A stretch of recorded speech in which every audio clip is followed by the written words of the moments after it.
Hi guys, I'm going to show you a little bit about my cover stitch. I have the Brother 2340 CV.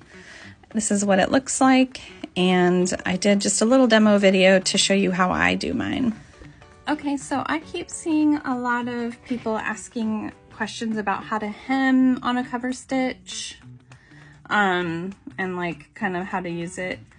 And when I first started, YouTube was definitely my best friend, but here's essentially what I do. I have a Brother 2340 CV. So if I was going to do a hem, I would fold my fabric, bring it under your needles. I like to do the 2 needles on the outside, and I skip the middle one, which it makes my hems, like the stitches, a little wider, which helps me catch the edge of the fabric better. Sorry, I got interrupted by my son. He doesn't want to do the dishes. Okay, so I've got my fabric folded under. The edge of my fabric, I try to actually keep it kind of parallel with my outside needle here. So you're going to lower your foot just like you would on a regular machine, and then turn your dials so that your fabric goes forward into under the needles. The needles go down. Give it a couple turns. That actually helps me get started sometimes, especially if it's a thinner fabric. And then you're just gonna go. And then what I've noticed is if I kind of look underneath and I keep my edge under there level with that second hole, it catches it perfectly. So that's what I try to do. I kind of watch. I actually have a pretty good feel for it now where it goes, so I don't usually do that. And you can just use your seam guides on this side and keep things lined up.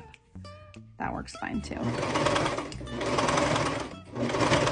Okay, so there's my stitching. And then now the biggest difference is now you need to release your fabric. So bring your needles all the way up.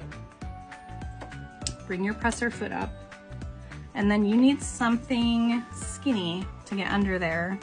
I usually use my tweezers, but my kids took them, so I don't know where my tweezers went. So I've been using like this little thing. Anyways, go under that, under your foot. You're gonna sweep both threads and release the tension on top as you pull. So you need to press in the tension releases on the top and pull. Take those 2 bottom threads and clip them like that.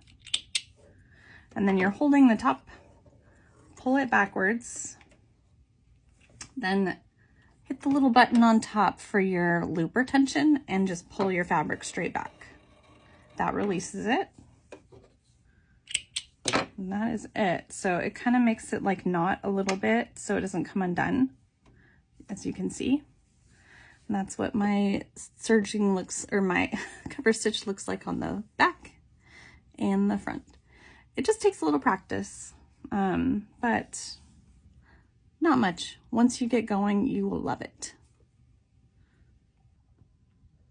Excuse my dusty machine, but anyways, while I was releasing the thread below, the needle threads, press those 2 things in, and when you release the looper, press that one.